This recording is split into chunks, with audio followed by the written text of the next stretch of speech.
Welcome back, everyone, to another episode of Ecosystem Insights. Today, with my co-host Fez, and we have a balanced developer today, Anton. Welcome to the show. I'll start real quick with Fez. Fez, it's been a while. How have you been?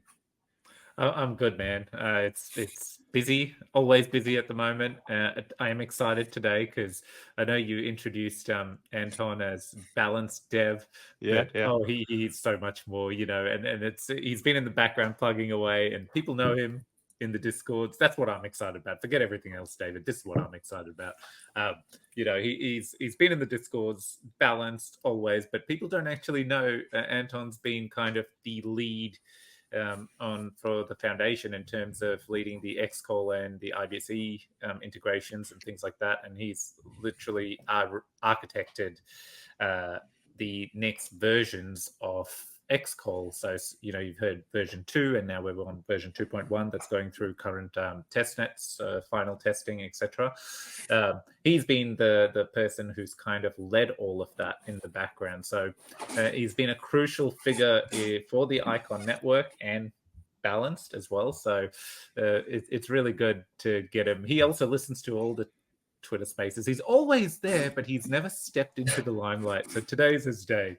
Anton. Yeah. Yeah, thank you. Welcome, Doing a lot of Anton, to the yeah, show. thank you. Yeah.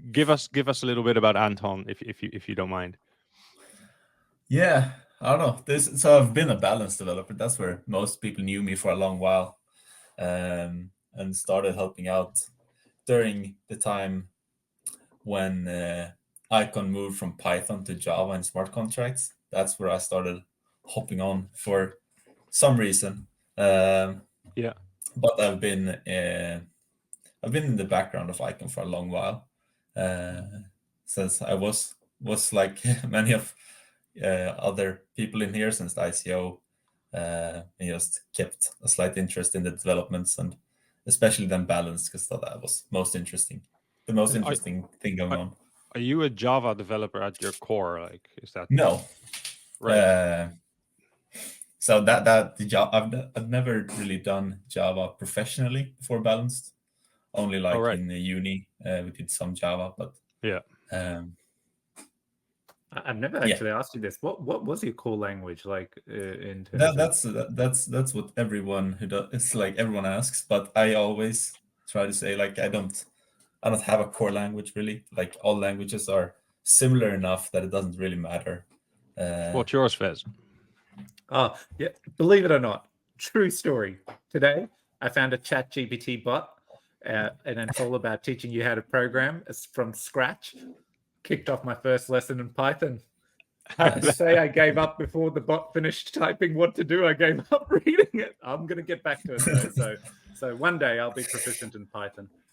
You're in good company. That's interesting, Anton. Yeah, because you hear a lot of that the Java on Icon, the Java virtual machine, is being less popular, of course, than the Ethereum virtual machine, Yeah. where it seems like 90% of blockchain developers are out there writing Solidity code.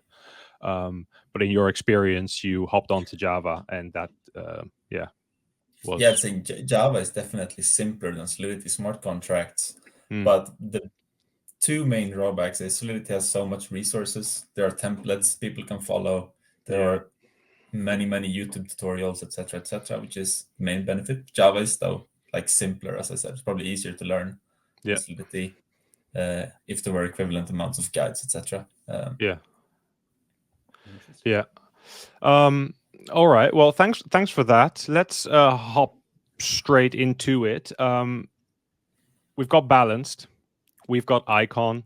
The big story has been the economic enshrinement, and maybe I should ask Fez this actually.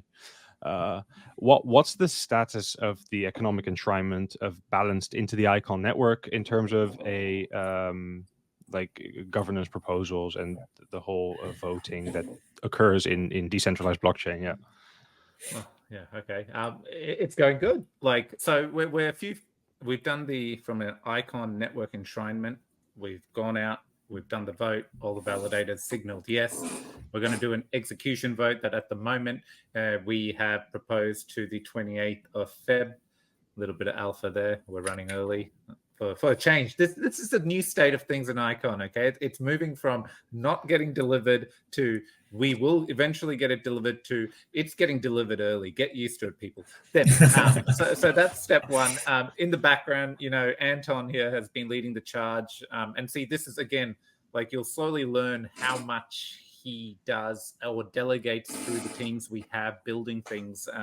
Is with Balanced, he's kicked off, he's done the burn implementations, the contracts that needed to get built for the core Icon network that where the emissions would flow for network owned liquidity, balance savings rate, and things like that. And also the balance burn contracts, because obviously these fees are coming in and they've got to get burnt.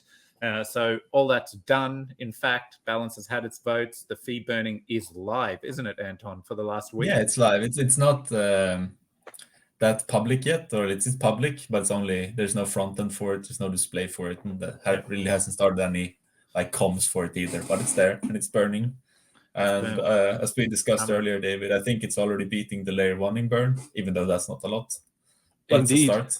Yeah, yeah, it's a very good sign and signal, and it will get like it will become visible. Obviously, like people want to know. But like Fez just mentioned, like this is getting the enshrinement is in progress. Like the execution vote hasn't even happened yet, so it's building, and indeed getting these stats, I guess, to the people so that they can see what's going on. But that's some alpha. Burn is kicked off. Yep. And so the final piece of that is kind of like all this stuff's happening. And the final piece is to get the new emissions coming out to go to the network owned liquidity and get all that moving. And like I said, that was the 28th of Feb where we were going to do the execution vote. Things are moving well. We're hoping this Friday. So I think, Anton, that's our Fridays, right? So tomorrow, which is tomorrow. America's Thursdays. So and we'll look to do the execution vote then, and that will go through, all the validators vote, and then it executes. Then there'll be 2 terms, which is 2 days that need to pass before the new emissions start, and then everything will work where we'll have all this new liquidity. And I think we'll zone in on that, but that's the final piece. So the final piece is just this vote that is running a week early, or even more than that. Crazy. Well, that's good news. And then we can actually completely start talking about Balanced, right? Like it's got a lot going for it. It's the platform on Icon that I use the most, and others apparently as well, as seen by the burn amount compared to the entire L1 burn, if you will. This question I want to ask Anton, because I'm curious. Can you run us through Balanced, like its features, and which features are kind of like your favorite ones there that you think you like for whatever reason? It could be because it's coded eloquently, or because it's novel, or it's just great. I don't know. You tell me. Yeah, like Balanced in its core, I'd say it's quite like we have 2 main features at the moment. It's the DEX where you swap tokens, and we got the loans, and those 2 will continue to be the core features. Then these function, like we will use these features to, like those features allow for stuff like we have the rewards where you can stake LP tokens and earn val emissions. And that's a feature I really liked as we deployed it, this moving features with bribes and stuff. I think that's a cool ecosystem where you can you lock your val and yourself decide where emissions should go depending on what you feel the platform should pay for. I think that's a cool feature. It hasn't been the most useful, but it's a cool one. But then other than that, I really like loans. Gives us such more gives us a lot of powerful features and cool things to build on top of. I know we have plans for future features like leveraging on Icon with many different tokens and etc. Which loans enable, which is pretty cool. Because the loans, you can get a loan against Bitcoin or Ethereum on Balanced.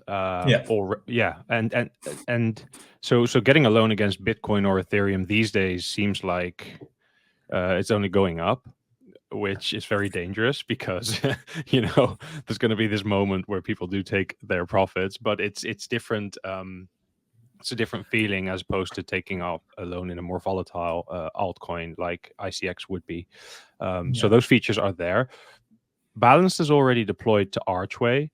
There's more deployments incoming. Can Archway wallets take out these loans with Bitcoin and Ethereum as No, so collateral? we That is, yeah. Sorry. like we could do it, but the problem is pricing. Archway is still not listed on many big exchanges, and there's like no big oracles, especially not many oracles are supporting Arch tokens currently. So I think we're still waiting for more adaptation before trying to put out the vote to add that to loans, because it's dangerous with loans dependent on oracle prices. Like if the price can be manipulated, then it's a dangerous thing to have it in loans. Yeah, makes sense. So let's back up a little bit. You've explained we've got a solid at its core. This is what Balanced is, right? Cool. Now Balanced is going cross-chain. Well, it's already gone cross-chain, and I want you to explain how it's gone cross-chain and how it's different. Like what makes Balanced unique in its cross-chain expansion, say to many of the other protocols, or even like Thor Swap or something like that. Like, does in your eyes, does Balance work better? Is it more efficient? Is it quicker? What do you feel sets it apart? Like the most, as you mentioned, Thorchain, I'd say is like the closest likeness to what we're trying to achieve. But since Balanced is smart contract based, it's a bit broader, maybe one could say. And the vision we had from the start was to enable other chains to interact with Balanced on their own chain, but except from like Uniswap and these chains who deploy their full product on many different chains, which is fine if you connect many EVM chains. But we wanted to keep our core logic on Icon for like all the security on Icon, all the core logic, all the core development happens on Icon in Java smart contracts. And then we deploy small minor spokes to different chains, so smaller contracts that help users interact with Balance directly. Currently we have swaps and we have loans. It's just not launched yet because Archway wasn't really ready for loans. But like in the future, we hope to introduce maybe locking BBAL, supplying liquidity directly, or many of these features, and allow them on those chains as well. Okay, cool. So what you're saying, like looking at Uniswap, it's a great example. Uniswap expands on many chains, most of them EVMs, but even in that instance, it's a separate application on every chain, which has its own liquidity, etc., etc. With Balance, we didn't.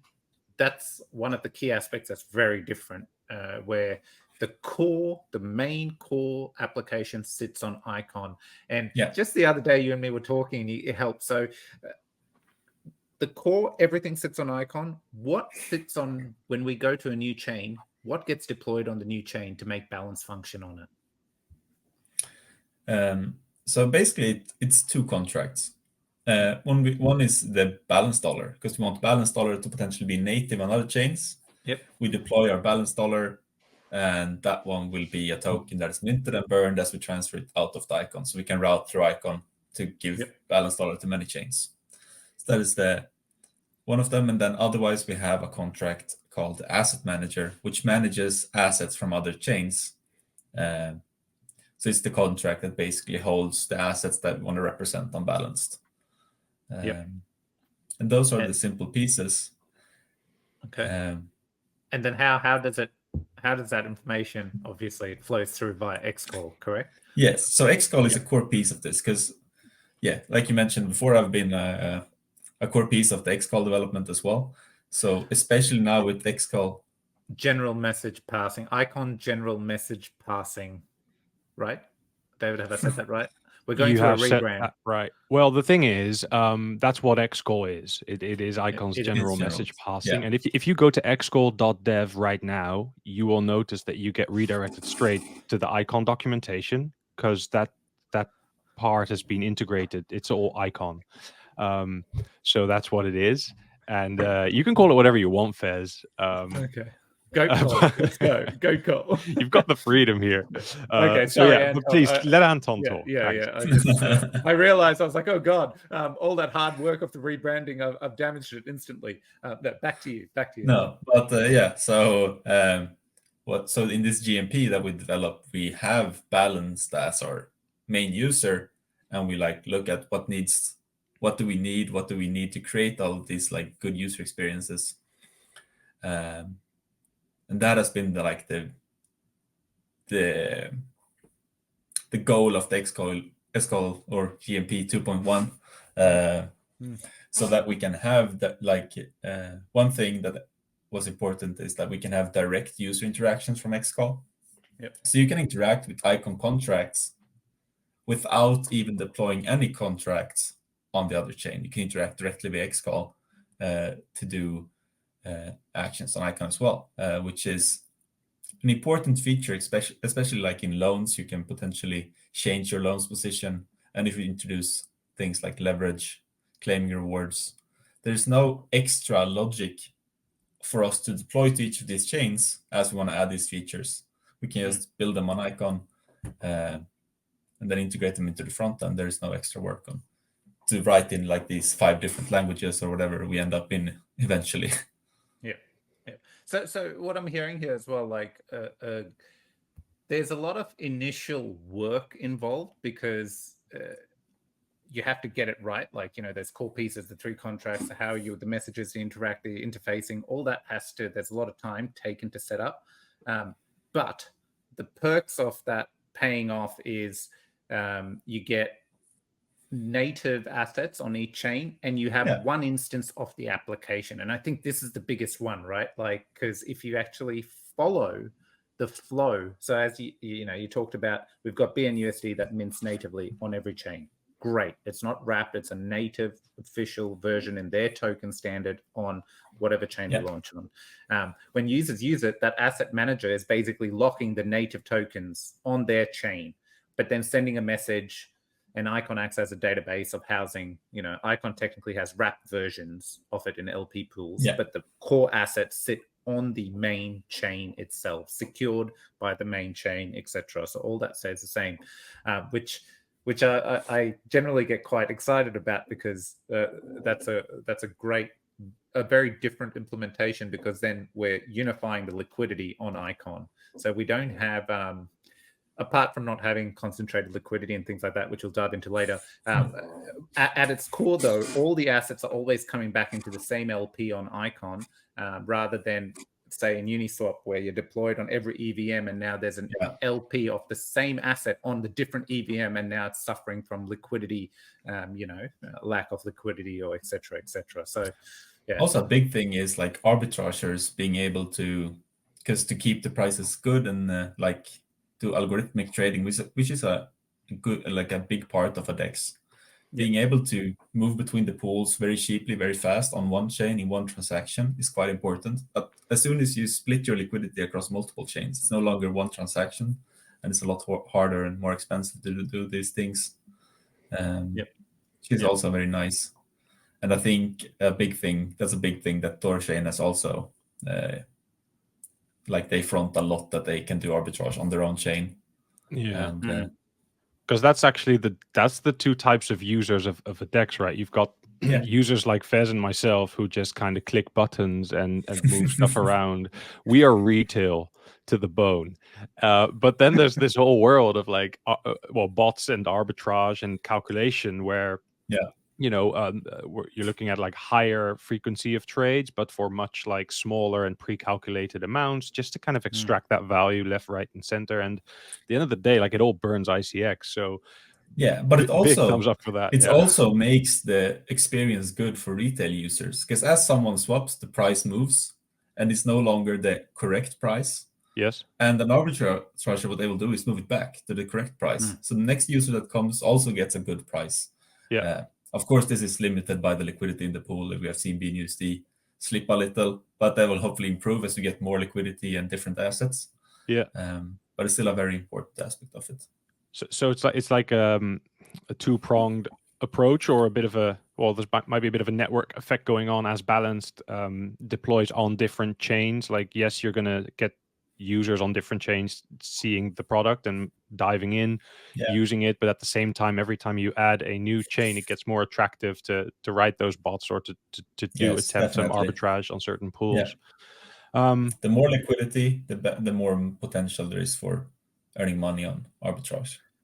Isn't that, and that's what the enshrinement's about, isn't it? Like the whole concept here is that we know that if we have liquidity, it's going to generate money, but that has been the struggle. So okay.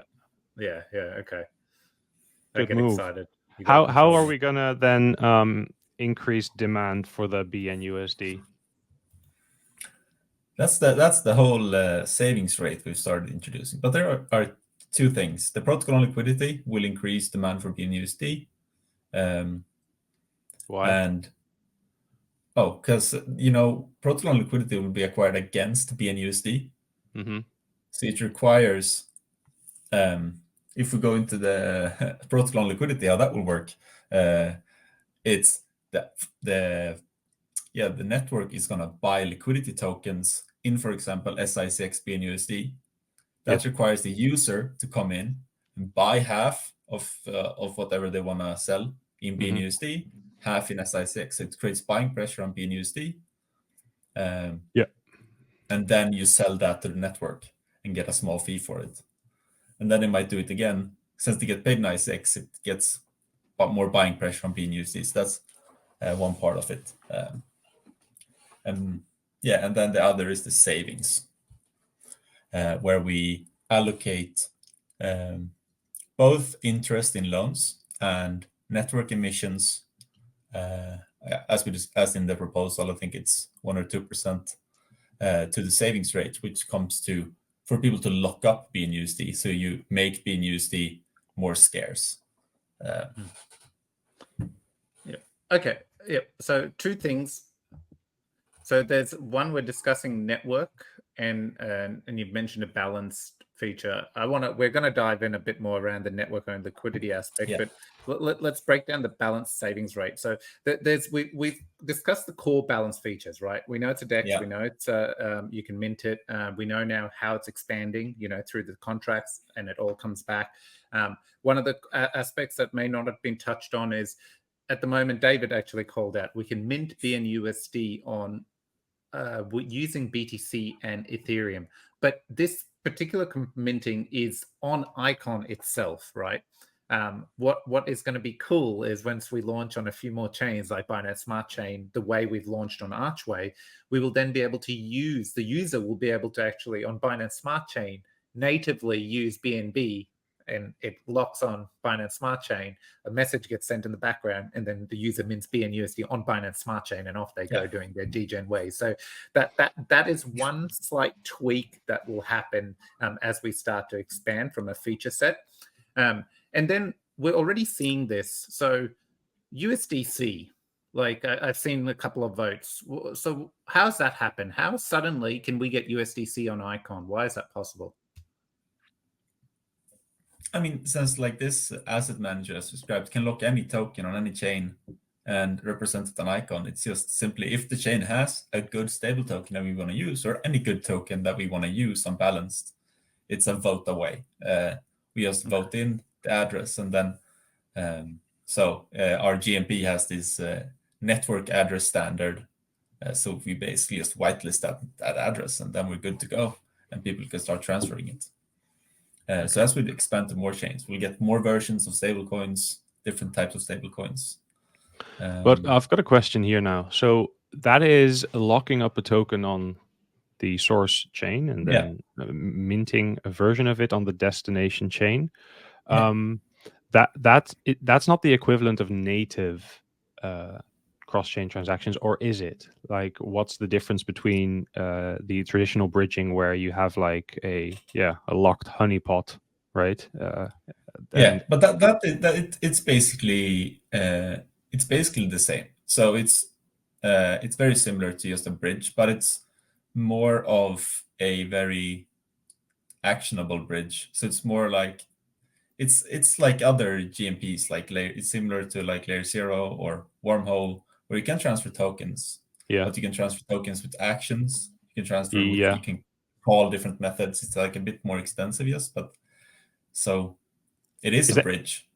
Is it like the minting on the one side and the burning on the other side, or is it the locking on the one side and it's so for asset manager it's locking and minting on Icon. Yes. So locking on the native chain, minting on Icon. So it's a simple so it's a normal bridge structure there, pretty much. And I feel there's a bit of confusion around this. I've heard this a few times, burning or locking. Like, no one can actually burn a native token in any bridging scenario, right, Anton? Like that's no. It's like otherwise someone has the power to burn ETH and mint ETH at a protocol level over ETH. Over but that's the case for like bnUSD. bnUSD does this. It never locks anything. It burns and it mints. Because Balanced controls that at its core level. So we have built the token to be native on all of the chains. So it burns and mints depending where it goes. Right. There's never any locked up bnUSD. So another example is the because the USDC has a bridging product. Is that correct? Because they manage the token, they get to do the minting and the burning, but only if okay. So with the bnUSD, this is the case for Icon and Balanced. It happens like that. So okay, which is a safer approach, of course, because you're not locking, but you're burning and minting on the other. Like chains. looking, if to totally honest, looking at like bridge hacks, it's most likely pretty much the same. Okay. Looks better at face value, but it's the same. A lot of the things is just different narratives being pushed. But from a hack perspective, it's like the same tokens would be hacked the same. Pretty much. It's just that it might protect some scenarios a bit better. I think as well at its core, like the reason why I like to use native is, for example, like a traditional bridge, you can bridge, and this, I'll use Axelar. No shade, like, we're actually pursuing trying to integrate Axelar to Icon. But in general, if you look at USDC, there's a reason why it has AXL and it's bridged from whatever chain to wherever it's going. And suddenly now it's the bridge representation floating around on the other chains. So in this instance, like the goal is the wrapped assets will all sit on Icon, right? And that's what, so that's there. But anyone else using it, like I could go from when we launch an injective swap INJ to BNB, but INJ on injective and BNB on BNB, and I'm getting those assets natively. I'm using native and I'm getting it on natively back on the chain. So that's why I kind of keep saying native, because in this respect it is native, and because minting of bnUSD is happening natively on every chain, it's not I see Icon or I see something bnUSD. That's a slight variation in the way we've Balanced has done it, which it's an approach that feels native. And it feels native, so because it's only when we go to do, if we ever did, I'm not saying this is a feature set, it's like if we did in that same scenario INJ and I want BNB on injective, that would then be obviously a wrapped version of BNB on injective, but this is not on the cards or something that's being discussed. I think at its core, just staying the native, where any chain, when Balance expands, so we got injective, we got BNB, but you think SWI, you think a Bitcoin layer 2, the second we are able to connect to any of these, suddenly they can swap their native assets to another chain. One thing we have built in, though, that is like kind of cool, that it's not supported by any means, but it's supported in the contracts. It's not supported in the front end or anything, is that you could actually swap from injective to BNB and hold it in an Xcall wallet on Icon in your injective address. So like we could potentially do stuff now I'm rambling, but on injective, you could potentially swap injective to BNB, take out a loan in BNB and get that bnUSD back on injective. It's not implemented, not done, but it's supported in the contract, and we could do stuff like that in the future. I love the potential. Is this supported in Icon's general message passing framework, or is it's a combination of using Xcall and the Balanced contracts? Right. So if anyone listening is thinking about like product building, they could come in, use Icon's framework, and build something similar on top. Yeah. Yep. So I laugh a lot because me and Anton will catch up on calls, and I'll ask him one question, and then Anton will give me the answer, and then follow it up with like a series of 3 statements that are just like blow my mind and also make no sense to me. And it's like, okay, no, stop, you're getting carried away. I don't want to stress you out, Fez, but you're actually building this, so you better hurry up with the Python course and level up to Java, because I did tell it I wanted to... delivery is due date -2 weeks for you as well. Yeah. Okay. Look, I think so. That's good. So we've tackled the. We went on a bit of a rant. I just want to bring it back. So feature set, savings rate. Okay, let's talk savings rate, because that's a new feature set coming. We've talked addition of tokens. Great, we know all of that. Why savings rate? What does this do for us? You mentioned it, but we looped it in with network-owned liquidity. I think the main goal of it is to make bnUSD more attractive. So it's a stability mechanism at its core, kind of. So if we give an APY for staking bnUSD, people are going to want bnUSD, right? Mm-hmm. Like if you can get your bnUSD and earn something on it, you're going to lock it up, which means it makes bnUSD more scarce. And that, like, of course, pushes the price up potentially. And so that is good in 2 ways. So because to mint bnUSD, you have to either take a loan, which earns money, and with the new interest rate changes, it's going to increase the APY of savings, because the interest rate of loans goes to the savings contract. So if bnUSD becomes more scarce, we will take out more loans, which means more bnUSD will make a better APY, which is pretty simple. And then we have the other side. We have the stability fund, which was introduced a while back, where you can swap other stables for bnUSD. So people might bring in USDC, as we've added the first version of now, to mint bnUSD and then earn the APY on the bnUSD. Okay, so why, for getting bnUSD savings rate, why at the moment would someone put money in the stability fund? What is the reason? It's well, it's usually if the bnUSD is above peg, or at peg, but with a good APY in the savings rate. Okay. Because then you would want to enter bnUSD as cheap as possible, and with the new savings rate, we're going to reduce that fee to 0. It's going to be free to go from stables to bnUSD. Oh, I didn't know this. Okay, interesting. Yeah.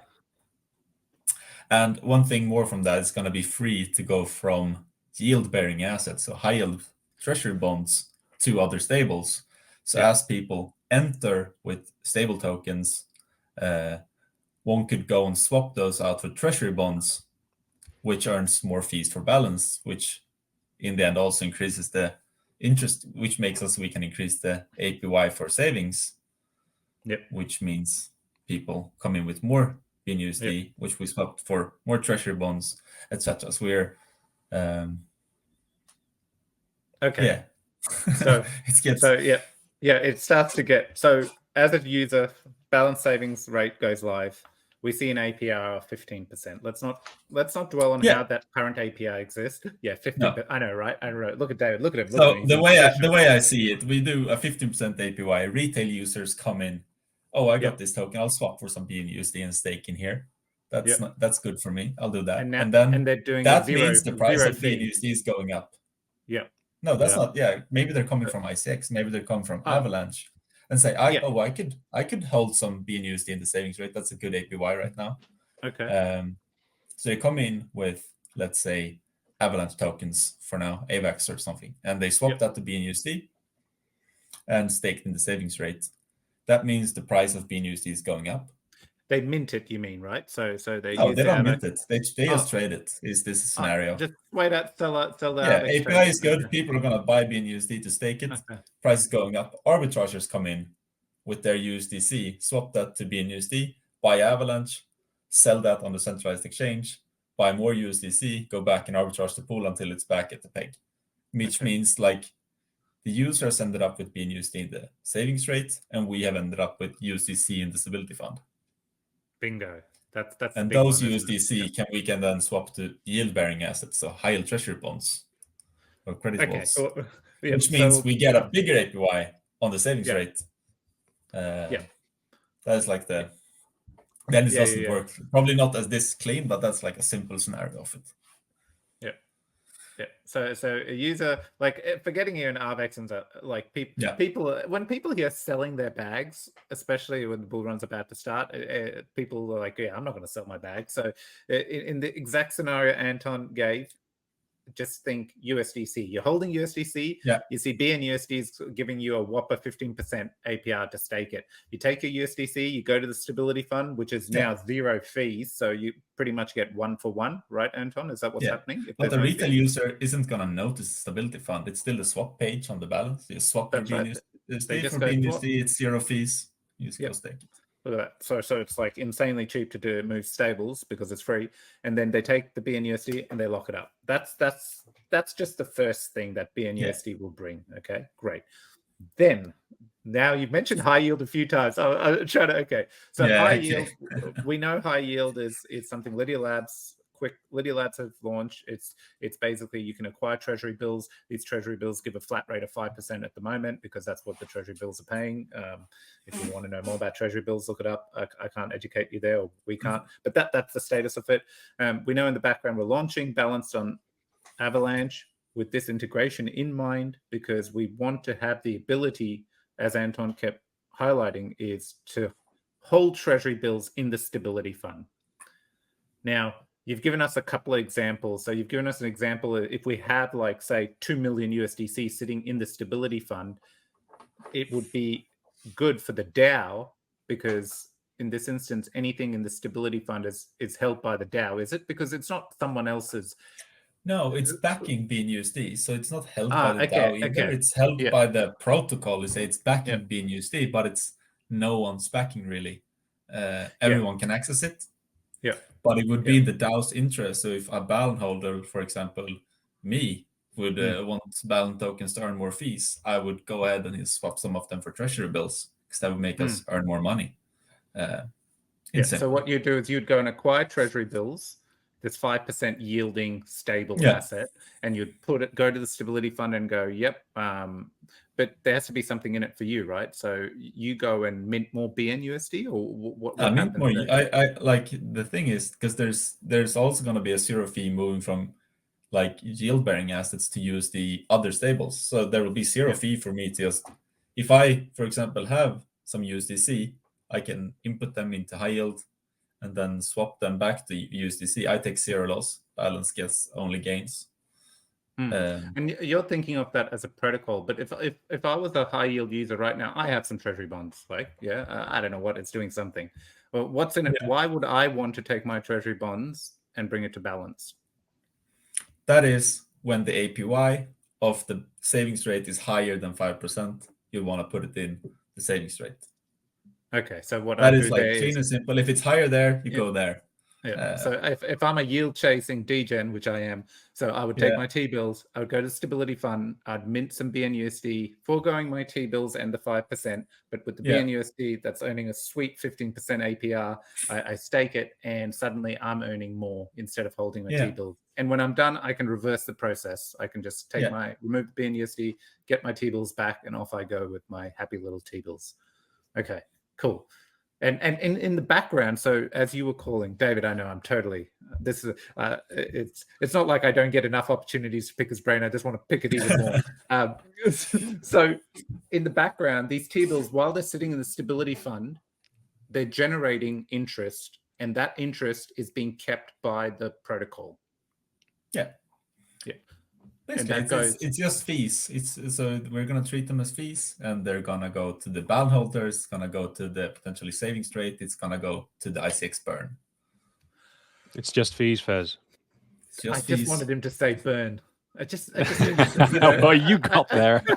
We got on the it, burn, 40-minute baby. mark. We got Anton to mention the ICX burn. That's what it is. Well, that Okay, is that's good. yeah. That is as clear as it gets, and I can't wait to see it in action. Is there It any will be like interesting for sure. expectation for this to appear, or is it 2 weeks earlier than that? Yeah, that is a trend, Anton. Yeah, still like we're testing out the final details of it. I'm not hoping that there's too long. I would guess like I would say 2 weeks. But that is also like we are still working on a lot of front-end stuff. So savings rate, that's launching sooner. But for users to transfer treasury bills, like non-arbitragers, people who doesn't know the command line to do it, basically. So Command via the what? front end might be later. Python. I'll Right. teach you later. Thanks. Yeah. Okay. So yeah, because Anton, you're a back-end dev and you're building the functionality deep inside the. So those smart contract dev is the correct term in blockchain now, but right. Yeah, You're a smart contract dev, and what you're saying is that the functionality in and around the smart contracts might be there, but there is a whole front-end element to it, which takes a lot of time to make it understandable and intuitive for people like myself. Yeah. And I know Parrot 9 is always working hard for it to be like very usable and user-friendly. Yes. Which takes time. Yeah. All right. So, I was going to say, sorry. I was going to say no exact date there, but I will pass it on to Fez. I was just going to say, balanced savings rate, front end, core on Icon, all that exists for everyday users to go and do. In fact, I was testing it just today and yesterday. The only thing that won't have a front end is the HiYield treasury build implementation. So that will also be live very soon. We're not giving dates, but when Anton says testing, like we're in the final stages of testing, like just getting the final pieces of relay set up, just making sure all the infrastructure pieces are working well. And that would be open at a smart contract level for anyone to take advantage of that. Yeah. Which isn't us, David. No. Just highlight that over and over. Okay, I think that's good. That's good. We've gone detail. That's from features perspective. I think we've covered all the features. Am I missing any current features built at the moment in the pipeline, Anton? No, I don't think you are. I think the one thing you want to discuss that we haven't discussed is the network on liquidity. Yes. I want to close out balance talk, and then let's talk network and liquidity. But by the way, since someone brought up the burn, I don't know who it was. I don't feel do we have a figure at the moment? How much has been burnt with balance? I think you mentioned it in the beginning, right? So it's did we say a figure? I don't recall the figure. I think it's this week is like 2,000 ICX burn. Since we started, and we've just not even officially gotten started yet. Okay, this is good news. Thank you for clearing that up, Anton. Okay, still very small. Hopefully, we can grow it a lot. Yeah, no, let's go. Let's do it. Let's go. Okay, let's close this out with network owned liquidity, right? So what have we done here? Let's start at the start. What have we built extra on top of for the Icon chain to enable this functionality? Yeah, so we've built ability for validators to direct emissions towards different liquidity pools.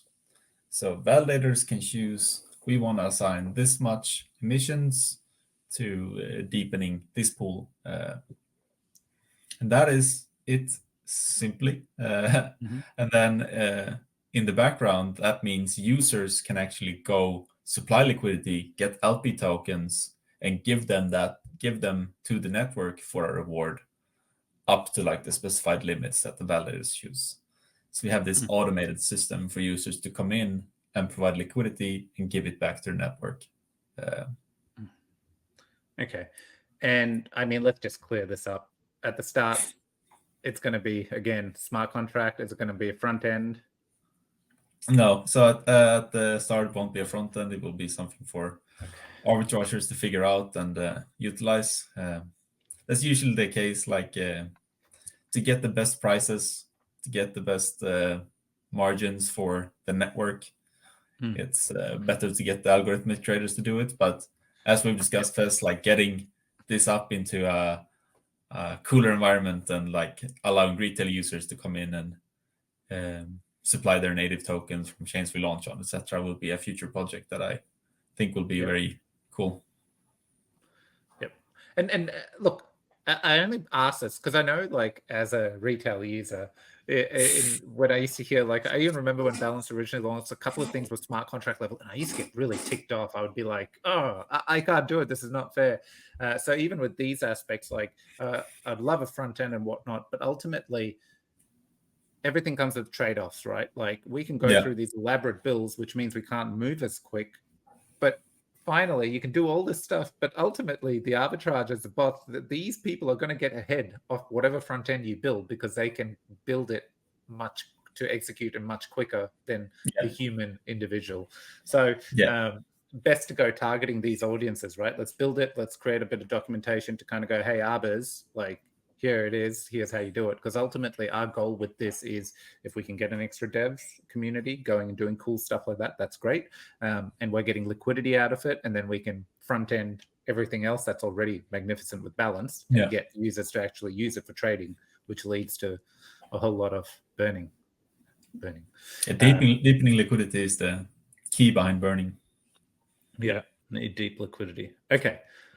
Cool. So that's how it'll work. The validators will nominate which pairs they want to see. And to keep it simple, like the emissions and stuff are noted. So it's like 2.5 billion ICX a month that goes towards what I'm calling asset-backed emissions, right? Like, these emissions aren't just getting, they're being given for another asset that the network owns and is generating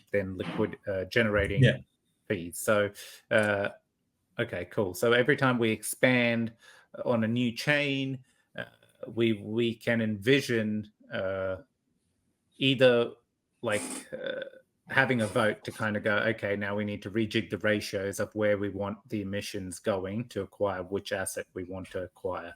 Okay, cool. Anything, David? Anything else you wanted to ask about asset-backed? About the network-owned liquidity?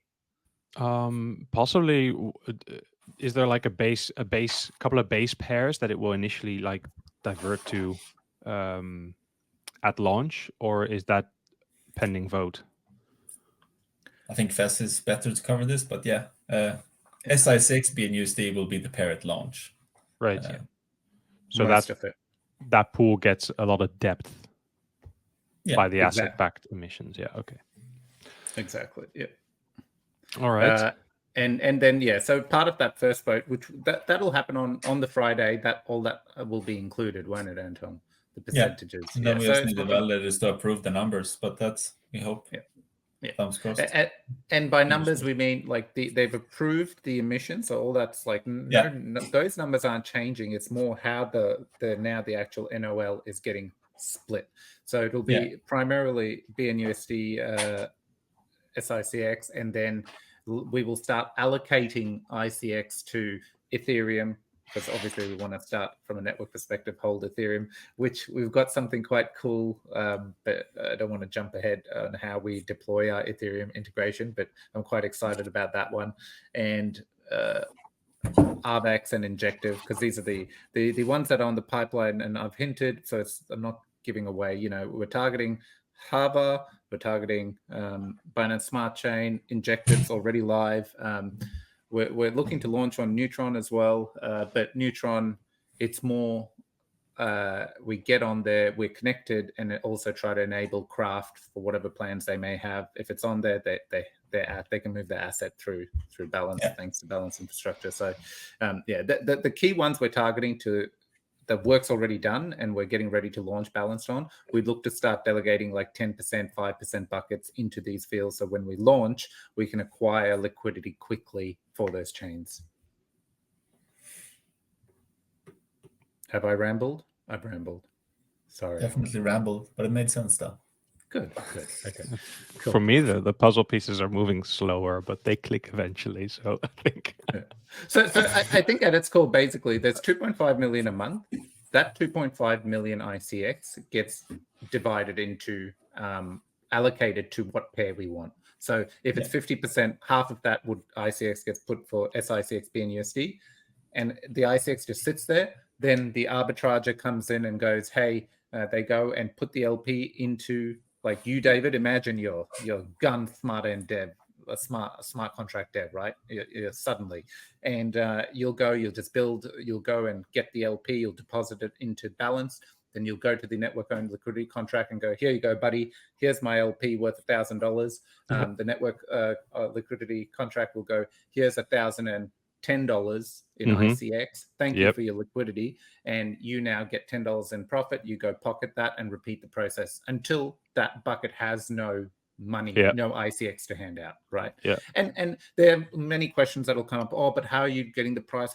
There's some failbacks with oracles and various other feeds that we're pulling in to give a more secure price to make sure there isn't much slippage on that aspect.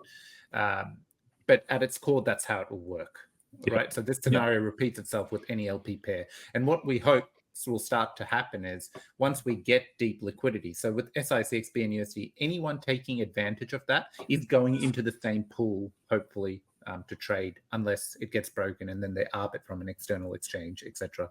But all of this is generating trading thing. And whatever we're giving away in ICX, we've got the exact value represented in the other asset. Yeah. Okay. Did that help a little more, David? Yes, it helped. Okay. And I also realized that I'm not going to be able to beat the bots with my clicking on the mouse. So I'm going to have to learn. I'll join you in the course, Fez. We'll talk about that. We'll take it offline. I guess we can wrap it up. Having said that, we've covered balanced features, the basic features that have always been there, the cross-chain expansions, the savings rate that coming in, the real-world asset functionality that's going to be used behind the scenes as well, in collaboration with HiYield on Avalanche. Very happy with Anton being here with us, gracing us with your presence. Anton, you've been great. I can tell you already, we're going to book you in again, get the deets as we progress, as you guys do your work in the balanced smart contracts and, these new functionalities. We'll be talking about, I guess, burn stats, other progress that we see when it comes about. And with that, I guess I want to say thank you. Anything else you want to add, Fez, to that before we let Anton have the last word?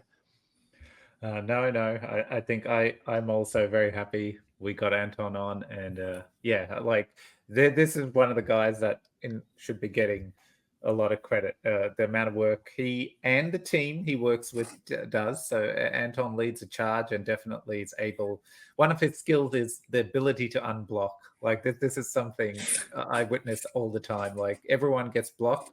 Anton can sit on a call and figure out the issues, and then we get moving. And that's something that really helps and has kept things on track when it comes to development. So it's been really good to have him on board. I often tell him, I just need another 4 Antons. Yeah, just clone him. But no, I also say that though. Yeah. All right. Anton, and any last additions that you might want to squeeze in, or are you happy with what's shared and you want to save the rest for the next time? Yeah, I think we can save the rest. I think it will be interesting to talk again once everything is live and we see it working. I'm very excited to see that. Absolutely. Okay. If you're still listening, don't forget to hit like and subscribe. I'm supposed to do this halfway through the episode, or maybe even at the start. Practice makes perfect. So there it is. It helps us and helps the content spread. So with that, we'll say bye and see you all next time. All right. Thanks for having me. Bye, guys.